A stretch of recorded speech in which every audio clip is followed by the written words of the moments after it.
हाँ जी प्यारे बच्चों, सत श्री अकाल। मिशन 100% ਦਾ ਭਾਵ ਹੈ। ਕੀ ਭਾਵ ਹੈ ਇਸ ਤੋਂ ਭਾਵ ਹੈ ਕਿ ਅਸੀਂ ਸਾਡੀ ਪੰਜਾਬ ਦੀ ਸਿੱਖਿਆ ਨੂੰ 100% ਹਾਸਲ ਕਰਨਾ ਹੈ ਅਤੇ 100% ਰਿਜ਼ਲਟ ਲਿਆਉਣਾ ਹੈ ਅਤੇ ਇਕੱਲੇ ਬੱਚੇ ਨੂੰ ਅਸੀਂ ਪੜ੍ਹਾਉਣਾ ਹੈ। ਤਾਂ ਹੀ ਅਸੀਂ ਆਪਣੇ ਮਿਸ਼ਨ ਦੇ ਵਿੱਚ ਕਾਮਯਾਬ ਹੋਵਾਂਗੇ। ਸਾਡੇ ਪੰਜਾਬ ਦੇ ਵਿੱਚ ਕੋਈ ਵੀ ਬੱਚਾ ਅਨਪੜ੍ਹ ਨਹੀਂ ਰਹੇਗਾ। ਇਸ ਦਾ ਭਾਵ ਹੈ 100% ਮਿਸ਼ਨ ਦੇ ਵੱਲ ਅਸੀਂ ਵਧਣਾ ਹੈ।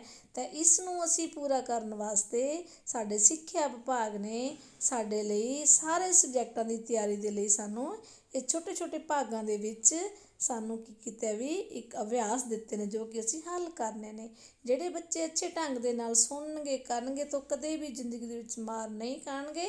ਉਹ ਕੀ ਅਸੰਭਵ ਨੂੰ ਸੰਭਵ ਬਣਾਉਣਗੇ ਅਤੇ ਹਰ ਮਿਸ਼ਨ ਦੇ ਵਿੱਚ ਕਾਮਯਾਬ ਹੋਣਗੇ। ਹਾਂਜੀ ਆਪਾਂ ਸ਼ੁਰੂ ਕਰਦੇ ਹਾਂ ਆਪਣਾ ਪਹਿਲਾ ਵਿਸ਼ਾ ਪੰਜਾਬੀ। ਭਾਰਤ ਦੀ ਰਾਜਧਾਨੀ ਕਿਹੜੀ ਹੈ ਬੱਚਿਓ? ਭਾਰਤ ਦੀ ਰਾਜਧਾਨੀ ਹੈਗੀ ਹੈ ਦਿੱਲੀ। ਪਰ ਜੇ ਪੰਜਾਬ ਦੀ ਰਾਜਧਾਨੀ ਪੁੱਛੀ ਜਾਵੇ ਤਾਂ ਪੰਜਾਬ ਦੀ ਰਾਜਧਾਨੀ ਚੰਡੀਗੜ੍ਹ ਹੈ ਅਤੇ ਭਾਰਤ ਦੀ ਰਾਜਧਾਨੀ ਕਿਹੜੀ ਹੈ? ਦਿੱਲੀ ਹੈ। ਤਾਂ ਐੜਾ ਉੱਤਰ ਬਿਲਕੁਲ ਸਹੀ ਹੈ। ਸੈਕਿੰਡ, ਭਾਰਤ ਦੇ ਰਾਸ਼ਟਰੀ ਝੰਡੇ ਵਿੱਚ ਰੰਗਾਂ ਦਾ ਕ੍ਰਮ ਕਿਹੜਾ ਹੁੰਦਾ ਹੈ? ਹਾਂਜੀ ਬੱਚਿਓ ਦੇਖੋ ਨੀਚੇ ਬਿਲਕੁਲ ਯਾਦ ਰੱਖਣਾ ਜਿਹੜੀ ਧਰਤੀ ਉਹ ਹਰੀ ਭਰੀ ਹੈ। ਜੇ ਤਾਂ ਆਪਾਂ ਨੀਚੇ ਤੋਂ ਦੇਖੀਏ ਤਾਂ ਨੀਚੇ ਹਰਾ, ਵਿਚਕਾਰ ਪੀਲਾ ਅਤੇ ਉੱਪਰ ਲਾਸਟ ਜਾ ਕੇ ਕੇਸਰੀ। ਪਰ ਜੇ ਆਪਾਂ ਉੱਪਰੋਂ ਦੇਖੀਏ ਤਾਂ ਉੱਪਰੋਂ ਕੀ ਹੈ ਵੀ ਰੰਗਾਂ ਦਾ ਕ੍ਰਮ ਪਹਿਲਾਂ ਕੇਸਰੀ, ਕੇਸਰੀ ਤੋਂ ਬਾਅਦ ਸਫੈਦ, ਸਫੈਦ ਤੋਂ ਬਾਅਦ ਹਰਾ। ਤਾਂ ਸਾਡਾ ਸੱਸਾ ਉੱਤਰ ਬਿਲਕੁਲ ਸਹੀ ਹੈ। ਕੇਸਰੀ, ਸਫੈਦ ਅਤੇ ਹਰਾ। ਠੀਕ ਹੈ। ਕੇਸਰੀ ਰੰਗ ਕੀ ਹੈ? ਬਲੀਦਾਨ ਦੀ ਨਿਸ਼ਾਨੀ ਹੈ। ਸਫੈਦ ਕੀ ਹੈ? ਸ਼ਾਂਤੀ ਦਾ ਨਿਸ਼ਾਨੀ ਹੈ। ਅਤੇ ਹਰਾ ਕੀ ਹੈ ਵੀ ਸਾਡਾ ਦੇਸ਼ ਹਰਾ ਭਰਾ ਰਵੇ ਭਾਵ ਤਰੱਕੀਆਂ ਕਰੇ। ਇਹ ਤਿੰਨੇ ਰੰਗਾਂ ਦਾ ਬੱਚੋ ਅਲੱਗ ਭਾਵ ਹੈ। ਕੇਸਰੀ ਭਾਵ ਸਾਡੇ ਜਿਹੜੇ ਦੇਸ਼ ਭਗਤਾਂ ਨੇ ਕੀ ਹੈ ਵੀ ਆਪਣਾ ਖੂਨ ਦੇ ਕੇ ਬਲੀਦਾਨ ਦੇ ਕੇ ਇਸ ਨੂੰ ਕੀ ਹੈ ਵੀ ਆਜ਼ਾਦ ਕਰਵਾਇਆ ਸਾਡੇ ਦੇਸ਼ ਨੂੰ। ਤਾਂ ਇਸ ਕਰਕੇ ਕੇਸਰੀ ਰੰਗ ਨੂੰ ਕੀ ਹੈ ਇਸ ਚੀਜ਼ ਨੂੰ ਸ਼ੋਅ ਕਰਦਾ ਹੈ, ਦੱਸਦਾ ਹੈ। ਅੱਗੇ EVS। ਪੁਰਾਣੇ ਸਮੇਂ ਵਿੱਚ ਪਰਿਵਾਰ ਹੁੰਦੇ ਸਨ। ਕੀ ਹੁੰਦੇ ਸਨ ਬੱਚੋ? ਵੱਡੇ ਪਰਿਵਾਰ ਹੁੰਦੇ ਸਨ ਕਿਉਂਕਿ ਉਹਦੇ ਵਿੱਚ ਦਾਦਾ ਦਾਦੀ ਜੀ, ਚਾਚਾ ਚਾਚੀ, ਤਾਇਆ ਤਾਈ ਉਹਨਾਂ ਦੇ ਬੱਚੇ ਸਾਰੇ ਇੱਕੋ ਪਰਿਵਾਰ 'ਚ ਰਹਿੰਦੇ ਸਨ। ਇਸ ਕਰਕੇ ਕੀ ਹੈ ਵੀ ਵੱਡੇ ਪਰਿਵਾਰ ਹੁੰਦੇ ਸਨ। ਪਰ ਅੱਜ ਕੱਲ੍ਹ ਦੇ ਜਿਹੜੇ ਪਰਿਵਾਰ ਨੇ ਉਹ ਕੀ ਹੋ ਗਏ? ਛੋਟੇ ਹੋ ਗਏ। ਦੂਸਰਾ ਪ੍ਰਸ਼ਨ, ਪੁਰਾਣੇ ਸਮੇਂ ਵਿੱਚ ਲੋਕਾਂ ਦੀਆਂ ਲੋੜਾਂ ਕਿਹੋ ਜਿਹੀਆਂ ਹੁੰਦੀਆਂ ਸਨ? ਲੋੜਾਂ ਬੱਚੋ ਘੱਟ ਹੁੰਦੀਆਂ ਸਨ। ਪੁਰਾਣੇ ਸਮੇਂ ਦੇ ਵਿੱਚ ਕੀ ਹੈ ਲੋਕਾਂ ਦੀਆਂ ਲੋੜਾਂ ਘੱਟ ਹੁੰਦੀਆਂ ਸਨ। ਅੱਜ ਵਾਂਗ ਲੋੜਾਂ ਜ਼ਿਆਦਾ ਨਹੀਂ ਸਨ। ਅੱਜ ਤਾਂ ਹਰ ਕੋਈ ਕਹਿੰਦਾ ਮੇਰੇ ਕੋਲ ਮੋਬਾਈਲ ਹੋਵੇ, ਗੱਡੀ ਹੋਵੇ, ਮੋਟਰਸਾਈਕਲ ਹੋਵੇ, ਚੰਗੀ ਕੋਠੀ ਹੋਵੇ। ਪਰ ਪੁਰਾਣੇ ਸਮੇਂ ਵਿੱਚ ਆਮ ਸਿੰਪਲ ਕੱਚੇ ਘਰ ਹੁੰਦੇ ਸਨ। ਕਿਸੇ ਦੇ ਘਰ ਸਾਈਕਲ ਹੁੰਦਾ ਸੀ ਜਾਂ ਕੋਈ ਗੱਡੀ ਤਾਂ ਮੋਟਰਸਾਈਕਲ ਦਾ ਮਤਲਬ ਹੀ ਨਹੀਂ ਹੁੰਦਾ ਸੀ। ਕਿਸੇ ਦੇ ਘਰ ਮੋਬਾਈਲ ਨਹੀਂ ਹੁੰਦਾ ਸੀ। ਘੱਟ TV ਹੁੰਦੇ ਸਨ। ਤਾਂ ਲੋਕਾਂ ਦੀਆਂ ਲੋੜਾਂ ਕੀ ਸੀ? ਬਹੁਤ ਘੱਟ ਸਨ। ਠੀਕ ਹੈ। ਅਤੇ ਪਹਿਲਾਂ ਲੋਕਾਂ ਕੋਲ ਕੱਪੜੇ ਵੀ 1-2 ਸੂਟ ਹੁੰਦੇ ਸਨ। ਪਰ ਅੱਜ ਕੱਲ੍ਹ ਕੀ ਹੈ ਸਾਡੇ ਕੋਲ ਕਿੰਨੇ ਸੂਟ ਹੁੰਦੇ ਹੈ। ਅਤੇ ਇਸ ਕਰਕੇ ਪੁਰਾਣੇ ਸਮੇਂ ਦੇ ਵਿੱਚ ਲੋਕਾਂ ਦੀਆਂ ਲੋੜਾਂ ਘੱਟ ਹੁੰਦੀਆਂ ਸਨ। ਤੀਸਰਾ ਪ੍ਰਸ਼ਨ, ਕੁਝ ਨੌਜਵਾਨ ਦੂਸਰੇ ਦੇਸ਼ਾਂ ਨੂੰ ਕਿਉਂ ਜਾਣਾ ਚਾਹੁੰਦੇ ਹਨ? ਕਿਉਂ ਜਾਣਾ ਚਾਹੁੰਦੇ ਹਨ ਬੱਚੋ? ਇਸ ਦੇ ਬਹੁਤ ਸਾਰੇ ਕਾਰਨ ਹਨ। ਇੱਕ ਤਾਂ ਇਹ ਹੈ ਕਿ ਸਾਡੇ ਜਿਹੜੇ ਮੇਨ ਕਾਰਨ ਹੈ ਸਾਡੇ ਨੌਜਵਾਨ ਕੀ ਨੇ ਵੀ ਉਹ ਚਾਹੁੰਦੇ ਨੇ ਕਿ ਸਾਡਾ ਜਿਹੜਾ ਜੀਵਨ ਹੈ ਬਹੁਤ ਵਧੀਆ ਐਸ਼ ਭਰਿਆ ਹੋਵੇ, ਸਾਡੇ ਕੋਲ ਗੱਡੀਆਂ ਹੋਣ, ਕੋਠੀਆਂ ਹੋਣ, ਅਸੀਂ ਆਜ਼ਾਦ ਹੋਈਏ। ਇਸ ਕਰਕੇ ਉਹ ਬੱਚੇ ਉੱਧਰ ਜਾ ਰਹੇ। ਦੂਸਰੇ ਨੰਬਰ 'ਤੇ ਬੱਚੋ ਸਾਡੇ ਜਿਹੜੇ ਨੌਕਰੀ ਦੇ ਸਾਧਨ ਨੇ ਸਾਡੇ ਭਾਰਤ ਦੇ ਵਿੱਚ, ਪੰਜਾਬ ਦੇ ਵਿੱਚ ਕੀ ਬਹੁਤ ਘੱਟ ਰਹੇ ਹਨ। ਮਹਿੰਗਾਈ ਬਹੁਤ ਵੱਧ ਰਹੀ ਹੈ। ਇਸ ਕਰਕੇ ਵੀ ਨੌਜਵਾਨ ਕੀ ਬਾਹਰ ਨੂੰ ਜਾਣਾ ਪਸੰਦ ਕਰਦੇ ਹਨ ਕਿਉਂਕਿ ਇੱਥੇ ਕੋਈ ਰੁਜ਼ਗਾਰ ਦਾ ਸਾਧਨ ਘੱਟ ਗਏ ਹਨ। ਅਤੇ ਇਹ ਚੀਜ਼ਾਂ ਬਹੁਤ ਸਾਰੇ ਕਾਰਨ ਨੇ। ਇਸ ਕਰਕੇ ਜਿਹੜੇ ਸਾਡੇ ਪੰਜਾਬੀ ਨੌਜਵਾਨ ਨੇ ਉਹ ਕੀ ਹੈ ਬਾਹਰਲੇ ਦੇਸ਼ਾਂ ਨੂੰ ਜ਼ਿਆਦਾ ਜਾਣਾ ਪਸੰਦ ਕਰਦੇ ਹਨ ਕਿਉਂਕਿ ਉਹਨਾਂ ਦੀਆਂ ਅੱਜ ਕੱਲ੍ਹ ਲੋੜਾਂ ਵੱਧ ਗਈਆਂ ਹੋਣ। ਵੱਧ ਲੋੜਾਂ ਵਾਸਤੇ ਪੈਸਾ ਵੀ ਜ਼ਿਆਦਾ ਜ਼ਰੂਰੀ ਹੈ।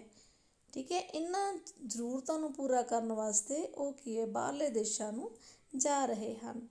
ਅੱਗੇ ਇੰਗਲਿਸ਼ ਪਾਰਟ ਦੇਖੋ। ਫਾਈਂਡ ਦਾ ਔਡ ਵਨ। ਔਡ ਹੁੰਦੇ ਬੱਚੋ ਅਲੱਗ ਤਰ੍ਹਾਂ ਦਾ। ਇਹਨਾਂ ਵਿੱਚ ਵੱਖਰਾ ਕੀ ਹੈ? ਲੈਦਰ ਹੁੰਦਾ, ਚਮੜੇ ਨੂੰ ਕਿਹਾ ਜਾਂਦਾ ਹੈ। ਸ਼ੂਜ਼ ਲੈਦਰ ਦੇ ਬਣਦੇ ਨੇ, ਚਮੜੇ ਦੇ ਆਪਾਂ ਕਹਿ ਸਕਦੇ ਬਣ ਸਕਦੇ ਨੇ। ਲੇਸਿਸ ਹੁੰਦੇ ਨੇ ਬੱਚੋ ਜਿਹੜੇ ਤਸਮੇ ਹੁੰਦੇ ਨੇ ਆਪਾਂ ਕਹਿ ਸਕਦੇ ਹਾਂ ਆਪਾਂ ਜਿਹਦੇ ਨਾਲ ਆਪਣੇ ਬੂਟਾਂ ਨੂੰ ਬੰਨ੍ਹਦੇ ਹਾਂ, ਲੇਸਿਸ ਬੋਲਦੇ ਹਾਂ। ਪਰ ਹੈਮਰ ਕੀ ਹੁੰਦਾ? ਕੁਹਾੜਾ। ਇਹ ਕੀ ਇੱਕ ਵੱਖਰਾ ਚੀਜ਼ ਹੈ। ਇਸ ਕਰਕੇ ਔਡ ਹੈ। ਤਾਂ D ਉੱਤਰ ਸਾਡਾ ਆਨਸਰ ਬਿਲਕੁਲ ਸਹੀ ਹੈ। ਹੈਮਰ ਹੁੰਦਾ ਕੁਹਾੜਾ। ਇਹ ਸਾਰੇ ਜੁੱਤੇ ਨਾਲ ਸੰਬੰਧਿਤ ਹਨ ਪਰ ਇਹ ਇਹਦੇ ਨਾਲ ਸੰਬੰਧਿਤ ਨਹੀਂ ਹੈ। ਅੱਗੇ as fast is to rapid begin is to. ਜਿੱਥੇ ਬੱਚੇ ਐਜ਼ ਫਾਸਟ ਹੁੰਦਾ ਤੇਜ਼ ਅਤੇ ਰੈਪਿਡ ਦਾ ਭਾਵ ਕੀ ਹੁੰਦਾ? ਤੇਜ਼। ਇਹਦਾ ਵੀ ਤੇਜ਼ ਹੁੰਦਾ ਹੈ। ਬਿਗਿਨ ਦਾ ਭਾਵ ਹੁੰਦਾ ਸ਼ੁਰੂ ਹੋਣਾ, ਤਾਂ ਆਪਾਂ ਕੀ ਕਰਾਂਗੇ, ਬਿਗਿਨ ਦਾ ਭਾਵ ਹੁੰਦਾ ਬੱਚੋ ਸਟਾਰਟ।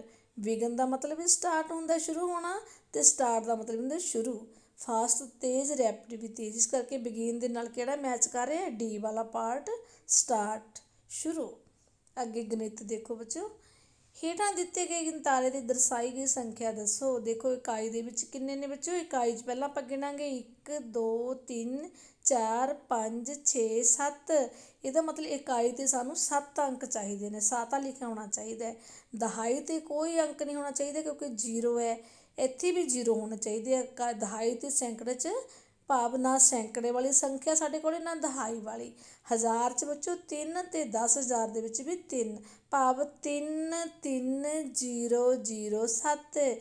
ਇਕਾਈ, ਦਹਾਈ, ਸੈਂਕੜਾ, ਹਜ਼ਾਰ, 10,000, ਤਾਂ ਕੀ ਬਣ ਗਿਆ ਬੱਚੋ 33,007। ਕਿਉਂਕਿ ਨਾ ਆਪਾਂ 100 ਬੋਲ ਸਕਦੇ ਹਾਂ, 300 ਨਹੀਂ ਕਹਿ ਸਕਦੇ, ਨਾ ਅਸੀਂ 50 4 54 ਕੁਛ ਕਹਿ ਸਕਦੇ ਹਾਂ 56, ਕਿਉਂਕਿ ਇੱਥੇ ਦੋਨਾਂ 'ਚ ਕੀ ਜੀਰੋਆਂ ਨੇ, ਕੋਈ ਅੰਕੜਾ ਨਹੀਂ ਹੈਗਾ। ਤਾਂ ਕੀ ਬਣ ਗਿਆ 33,007। ਤਾਂ ਸਾਡਾ ਈ ਡੀ ਉੱਤਰ ਬਿਲਕੁਲ ਸਹੀ ਹੈ, 33,007। ਹਾਂਜੀ ਅੱਗੇ ਦੇਖੋ, ਦੂਸਰਾ ਪ੍ਰਸ਼ਨ, ਅੰਕ 1 0 9 8 ਅਤੇ 3 ਨਾਲ ਬਣਨ ਵਾਲੀ 5 ਅੰਕ ਦੀ ਸਭ ਤੋਂ ਛੋਟੀ ਸੰਖਿਆ। ਹਾਂਜੀ ਬੱਚੋ, ਸਭ ਤੋਂ ਛੋਟੀ ਸੰਖਿਆ ਕਦੋਂ ਬਣਦੀ ਹੈ, ਜਦੋਂ ਅਸੀਂ ਸਭ ਤੋਂ ਪਹਿਲਾਂ ਛੋਟੇ ਅੰਕ ਨੂੰ ਲਗਾਉਣੇ ਆ, ਹੈ ਨਾ, ਫਿਰ ਉਸ ਤੋਂ ਵੱਡੇ ਵੱਡੇ, ਇਸ ਤਰ੍ਹਾਂ ਕਰਕੇ ਜੇ ਅਸੀਂ ਸ਼ੁਰੂ ਦੇ ਵਿੱਚ ਵੱਡਾ ਅੰਕ ਲਗਾ ਦਈਏ, ਉਸ ਤੋਂ ਛੋਟਾ, ਫਿਰ ਉਹ ਵੱਡੀ ਸੰਖਿਆ ਬਣੇਗੀ। ਤਾਂ ਇੱਥੇ ਸਾਡੇ ਕੋਲ ਬੱਚੇ 0 ਹੈ, ਅਸੀਂ 0 ਨੂੰ ਅੱਗੇ ਨਹੀਂ ਲਗਾ ਸਕਦੇ, ਕਿਉਂਕਿ ਜੇਕਰ ਅਸੀਂ 0 ਨੂੰ ਅੱਗੇ ਲਗਾ ਦਾਂਗੇ ਤਾਂ ਸਿਰਫ ਇਹ 4 ਅੰਕਾਂ ਦੀ ਸੰਖਿਆ ਬਣ ਜਾਏਗੀ। 0 ਜੇ ਅੱਗੇ 0 ਲਗਾ ਦਾਂਗੇ ਤਾਂ ਇਸ ਦੀ ਕੋਈ ਕੀਮਤ ਨਹੀਂ ਹੁੰਦੀ। ਇਸ ਕਰਕੇ ਸਾਨੂੰ ਪਹਿਲਾਂ ਇਹਦੇ ਵਿੱਚ ਸਭ ਤੋਂ ਛੋਟਾ ਅੰਕ ਦੇਖਣਾ ਪਊਗਾ। 0 ਤੋਂ ਬਿਨਾਂ ਕੀ ਹੈ, 1 ਹੈ। ਪਹਿਲਾਂ ਅਸੀਂ 1 ਲਗਾਵਾਂਗੇ, ਉਸ ਤੋਂ ਬਾਅਦ ਫਿਰ ਅਸੀਂ 0 ਲਗਾ ਸਕਦੇ ਹਾਂ, ਫਿਰ ਅਸੀਂ 3 ਲਗਾਵਾਂਗੇ, ਫਿਰ ਅਸੀਂ 8 ਲਗਾਵਾਂਗੇ, ਫਿਰ ਅਸੀਂ 9 ਲਗਾਵਾਂਗੇ।